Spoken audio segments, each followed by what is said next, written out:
दोस्तों ऐसे हिंदी कहानी वीडियो देखने के लिए हमारे चैनल मोजोला को सब्सक्राइब करें। एक गांव में एक धनी व्यक्ति रहता था। वह अपनी पत्नी और बेटे के साथ उस घर में रहता था। उसका बेटा मोहन काफी ज्यादा आलसी था और काम धंधा कुछ भी नहीं करता था। अगर एक और बार मुझे बाबू बोले ना तो एक लगाऊंगी। चुपचाप चला जा यहाँ से, वरना मुझसे बुरा कोई नहीं होगा। अरे कुसुम, तुम गुस्सा क्यों होती हो? तुम मुझे बहुत अच्छी लगती हो। मैं तुमसे शादी करना चाहता हूँ। मुझसे शादी के सपने छोड़ और निकल यहाँ से। बड़ा आया शादी करने वाला। इतना बोलकर कुसुम वहां से गुस्से से चली जाती है। तभी मोहन का दोस्त बिरजू वहां से गुजर रहा था। अरे मोहन भाई, ये कुसुम तुमसे क्या कह रही थी? कुछ नहीं भाई, अपने प्यार का इजहार कर रही थी। लेकिन भाई उसके हाव भाव को देखकर लग रहा था कि वो तुम्हें खरी कोठी सुनाकर गई है। मोहन भाई, मेरी मानो तुम इस कुसुम से दूर ही रहा करो। गांव वालों का कहना है इसके ऊपर चुड़ैल का साया है। यह रात में वीराने में घूमती है। चल बेवकूफ, तेरा दिमाग खराब हो गया है। जो इतनी सुंदर लड़की को चुड़ैल बोल रहा है। मैं तो कुसुम से ही शादी करूंगा। फिर इतना कहते हुए मोहन वहां से अपने घर की ओर चला जाता है। घर पहुंचकर माँ, अब मेरी शादी की उम्र हो गई है। मेरी किसी सुंदर लड़की से शादी करवा दो। हाँ हाँ, क्यों नहीं। अगर राजा बेटा का कोई और भी अरमान है तो वो भी बता दीजिए। आपके सारे अरमान एक साथ ही पूरे करवा देंगे। काम धाम तो कुछ करना नहीं है। तेरी उम्र के लड़के कुछ न कुछ काम कर रहे हैं और एक तू है, पूरा दिन घूमता रहता है और मुफ्त की रोटियां तोड़ता रहता है। भला तुझ जैसे लड़के को कोई अपनी लड़की क्यों देगा? पहले कोई काम धाम करके कुछ पैसे वैसे कमा के दिखाओ, फिर शादी के सपने देखना। चल भाग यहाँ से, आवारा कहीं का। तू किसी काम धाम का नहीं है। देखो ना माँ, पिताजी हमेशा मेरी बेइज्जती करते हैं। किसी दिन मैं घर छोड़कर ही चला जाऊंगा। अरे नहीं नहीं बेटा, कैसी बातें कर रहा है। ये सब तुम्हारा ही तो है। अजी आप तो रहने ही दो।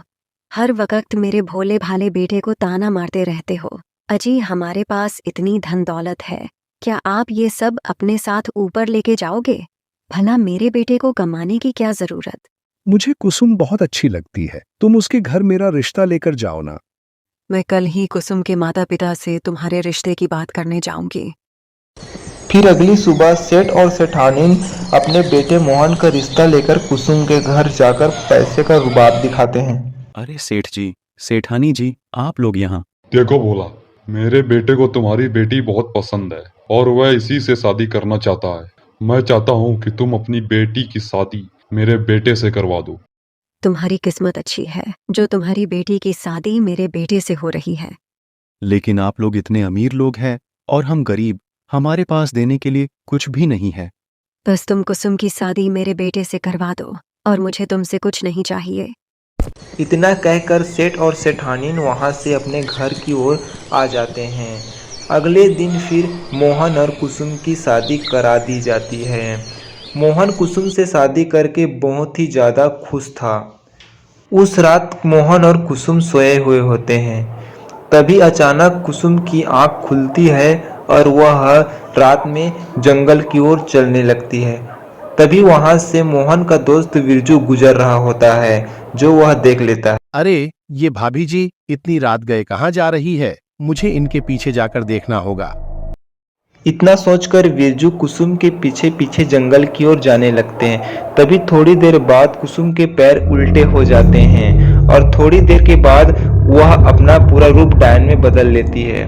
यह नज़ारा देखकर बिरजू की आंख फटी की फटी रह जाती है। थोड़ी देर चलने के बाद वह एक गुफा में प्रवेश करता है। हे शैतानों के देवता, मैं आपको 9 बलि चढ़ा चुकी हूँ। बस एक बलि और चढ़ाते ही मैं सर्वशक्तिमान बन जाऊंगी। फिर मैं इन शक्तियों से पूरी दुनिया में राज करूंगी। मुझे अभी के अभी सारी बात मोहन को जाकर बतानी होगी। तब बिरजू घबराते हुए जल्दी से मोहन के घर पहुंचने लगता है। खिड़की पर जाकर वह मोहन को आवाज लगाने लगता है। मोहन भाई उठो, मुझे तुम्हें बहुत जरूरी बात बतानी है। अरे नास मिटे, उठ जा, कितना सोएगा? अरे क्या हुआ भाई? इतनी रात में तुम यहाँ क्या कर रहे हो? भाई मैंने तुम्हें पहले ही कहा था कि तुम्हारी बीवी चुड़ैल है, लेकिन तुमने मेरी बात का विश्वास नहीं किया था। भाई मुझे लगता है कि तुम्हारा दिमाग घास चरने गया है, जो ये बेकार की बातें कर रहे हो। अच्छा तो ये बताओ कि क्या कुसुम घर में है? इतने में कुसुम वहां पे आ जाती है। क्या हुआ बिरजू भैया, इतनी रात में यहाँ कैसे आना हुआ? बिरजू कुसुम को वहां पे देखकर हक्का बक्का रह जाता है। कुछ नहीं भाभी जी, मैं तो बस यहाँ से गुजर रहा था तो सोचा मोहन से मिलता चलूं। अच्छा, मैं चलता हूँ। इतना बोलकर बिरजू घबराते हुए वहां से चला जाता है। अजी क्या हुआ? ये आपका दोस्त आपसे क्या कह रहा था? कुछ नहीं, बस ऐसे ही बेकार की बातें कर रहा था। चलो अब तुम सो जाओ, रात बहुत हो गई है। फिर सुबह होने पर सेठानीन गुस्से से लाल हो रही होती है क्योंकि कुसुम अभी भी सोई हुई होती है। हे बहू रानी, अभी तक सो रही है क्या? घर का सारा काम कौन करेगा?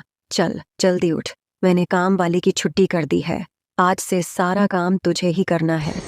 फिर सेठानीन जोर जोर से कुसुम को आवाज लगाने लगती है। तब कुसुम की आंख खुलती है और गुस्से से लाल होते हुए कहती है, रुक बुढ़िया, तुझे तो मैं अभी बताती हूँ। फिर कुसुम गुस्से से बाहर आती है। फै बुढ़िया, क्यों शोर मचा रही है सुबह सुबह? अरे इसकी हिम्मत तो देखो, मुझे बुढ़िया बुला रही है। ऐ तेरी इतनी हिम्मत मुझे बुढ़िया बोलेगी? चुपचाप ये सारा काम निपटा दे। वैसे भी तेरे घर वालों ने दहेज में फूटी कौड़ी भी नहीं दी है। मैं कोई काम वाम नहीं करने वाली, जो करना है कर लो। तेरी इतनी हिम्मत मुझसे जुबान लड़ाती है। रुक, तुझे मैं अभी बताती हूँ। अरे मर गई रे, ये क्या हो गया? इसने तो मेरे ही बाल पकड़ लिए। ए तेरी इतनी हिम्मत, मुझे अभी के अभी छोड़ दे। मोहन, अरे देख बेटा, तेरी बीवी मेरे साथ क्या सलूक कर रही है। जल्दी आ, मुझे इससे बचा, नहीं तो ये मेरे सारे बाल नोच डालेगी। फिर मोहन अपनी माँ की चीख पुकार सुनकर बाहर आता है। ए कुसुम, तेरी इतनी हिम्मत, तू मेरी माँ के साथ ऐसा सलूक करेगी? अभी के अभी मेरी माँ को छोड़ दे, वरना अच्छा नहीं होगा। फिर कुसुम उसे छोड़ देती है और गुस्से से अपने कमरे में चली जाती है। माँ आप ठीक तो हो? आपको कुछ हुआ तो नहीं ना? मैं ठीक हूँ बेटा, मैंने तो उसे बस घर का थोड़ा काम करने के लिए कहा था और उसने तो मेरी धुनाई ही कर दी। फिर मोहन अपने दोस्त बिरजू के पास जाता है। मजाक मत कर यार बिरजू, मैं वैसे ही बहुत परेशान हूँ। आज सुबह सुबह तो कुसुम ने हद ही कर दी। उसने माँ के बाल पकड़कर उनसे बदतमीजी की। भाई मैंने तो तुमसे पहले ही कहा था कि कुसुम के ऊपर चुड़ैल का साया है। मेरे पास एक उपाय है जिससे तुम कुसुम का असली रूप देख सकते हो। अगर तुम उसके सामने आईना रख दो तो तुम्हें उसकी असलियत उस आईने में दिख जाएगी। फिर वे दोनों अपने अपने घर चल देते हैं। मोहन रात में घर में आकर एक आईना ले लेता है और उसके ऊपर एक कपड़ा ढक देता है। अरे प्रियतम, तुम कहाँ हो? देखो मैं तुम्हारे लिए क्या लाया हूँ। अजी क्या हुआ, और इस कपड़े में क्या है? कुसुम जैसे ही कपड़ा हटाती है वह आईने में अपना असली रूप दिखा देती है। यह देखकर मोहन की आंखें फटी की फटी रह जाती है। अरे मर गए रे, ये मैं किस मुसीबत में फंस गया। अच्छा हुआ तुझे मेरी असलियत के बारे में पता चल गया। आज रात तेरी ही बलि देने वाली थी। अरे भागो रे भागो, मेरी बीवी तो चुड़ैल निकली। फिर मोहन भागता भागता अपने दोस्त बिरजू के घर पहुंच जाता है। बिरजू भाई जल्दी से दरवाजा बंद कर दो। तुमने सही कहा था, मेरी बीवी चुड़ैल है। मैंने उसकी असलियत आईने में देख ली है, अब वो मुझे नहीं छोड़ेगी। तभी जोर जोर से दरवाजा खटखटाने की आवाज आती है। तब वे दोनों खिड़की से बाहर देखते हैं।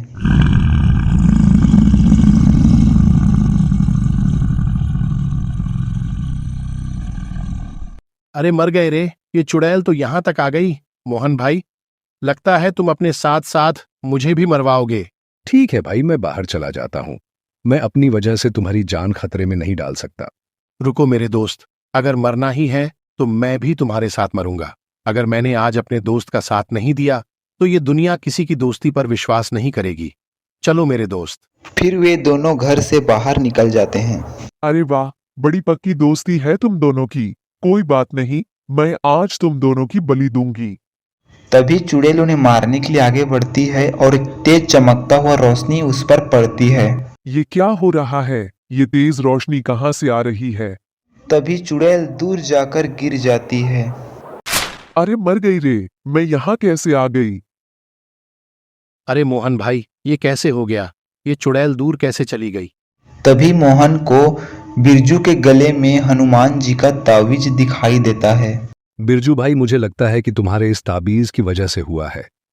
अगर ये ताबीज इतना शक्तिशाली है तो यदि हम इस ताबीज को चुड़ैल के गले में डाल दें तो चुड़ैल मर सकती है। फिर बिरजू चुड़ैल के पास जाता है और बिरजू उसके सामने जाकर चुड़ैल का ध्यान अपनी ओर आकर्षित करता है। तब पीछे से मोहन उस हनुमान जी की ताबीज को उसके गले में डाल देती क्या है। हो रहा है? मुझे बचाओ, कोई इस ताबीज को निकालो।